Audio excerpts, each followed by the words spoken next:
Hi friends, welcome back to ஈரோட்டா America. நம்ம இன்னைக்கு சூருஸ் தான் பார்க்க போகிறோம். இப்படி சாக்லேட் டிப்பில் சாப்பிடும்போது சூப்பராக இருக்கும். குழந்தைங்க கேட்டு கேட்டு சாப்பிடுவாங்க. இதுக்கு நான் ஒரு கப்பு வாட்டர் எடுத்திருக்கேன். தண்ணி நல்லா கொஞ்சம் ஹீட் ஆகணுங்க. ஹீட் ஆகும்போது ஒரு 2 ஸ்பூன் நான் பட்டரை எடுத்திருக்கேன். பட்டர் நல்லா மெல்ட் ஆனோடனே 3 ஸ்பூன் சர்க்கரை, கொஞ்சோண்டு சால்ட். சர்க்கரை நல்லா கரையணும்.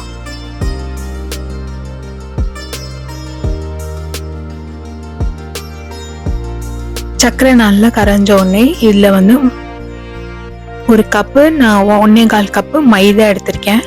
நீங்க கோதுமை மாவுலையும் செய்யலாம். கோதுமை மாவு பிரியப்பட்டா அதுவும் போட்டு செய்யுங்க.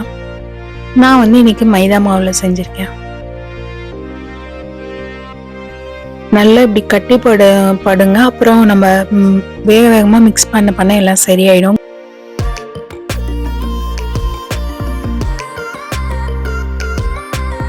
இதை நம்ம ஒரு பவுலுக்கு டிரான்ஸ்ஃபர் பண்ணிடலாம் கூல் டவுன் ஆகிறதுக்காக.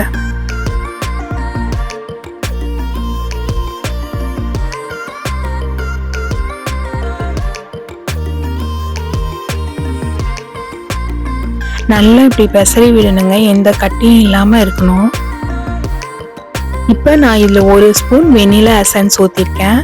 இதுல 2 முட்டை, நீங்க சாப்பிட்றதா 2 முட்டை ஆட் பண்ணிக்கோங்க. ஃபிளாக்ஸ் சீட் ஆட் பண்ணியிருக்கேன். ஃபிளாக்ஸ் சீடை மிக்சியில கிரைண்ட் பண்ணி கொஞ்சமா வாட்டர் விட்டு கொஞ்ச நேரம் ஊற வச்சு நான் இதுல மிக்ஸ் பண்ணியிருக்கேங்க. நீங்க இதுல எக்கு சாப்பிட்ற மாதிரி இருந்தா எக்கு ஒரு எக்கு ஆட் பண்ணிக்கோங்க.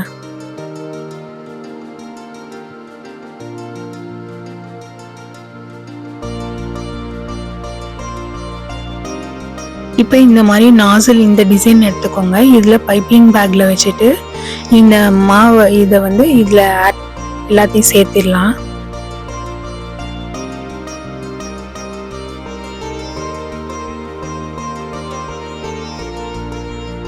கொஞ்சம் டைட்டாக தாங்க இருக்கும். கொஞ்சம் வர்றதுக்கு கஷ்டமாக தான் இருக்கும்.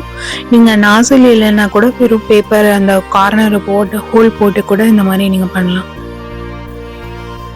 இந்த மாதிரி ஒரு தனியாக பேப்பரை எடுத்து நீங்கள் இது மாதிரி போடலாம். இல்லைன்னா டைரெக்டாக ஆயிலே அப்படியேவும் கட் பண்ணி சிசர் வச்சு கட் பண்ணி கூட போடலாம். கொஞ்சம் டைட்டாக தாங்க இருக்கும்.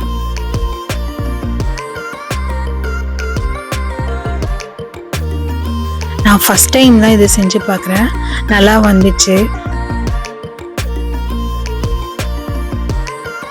ஒவ்வொன்றும் ஆயிலில் ஃப்ரை பண்ணிக்கலாம். அடுப்பை நல்லா ஸ்லோ ஃப்ளேமில் வச்சு ஃப்ரை பண்ணுங்கள். இல்லைன்னா சீக்கிரம் கருகிடும். சூப்பரான ரெடியான சூரோஸ் ரெடி. குழந்தைங்க விரும்பி சொல்லிட்டு சாப்பிடுவாங்க. சப்ஸ்கிரைப் பண்ணுங்கள், ஷேர் பண்ணுங்கள். Happy life.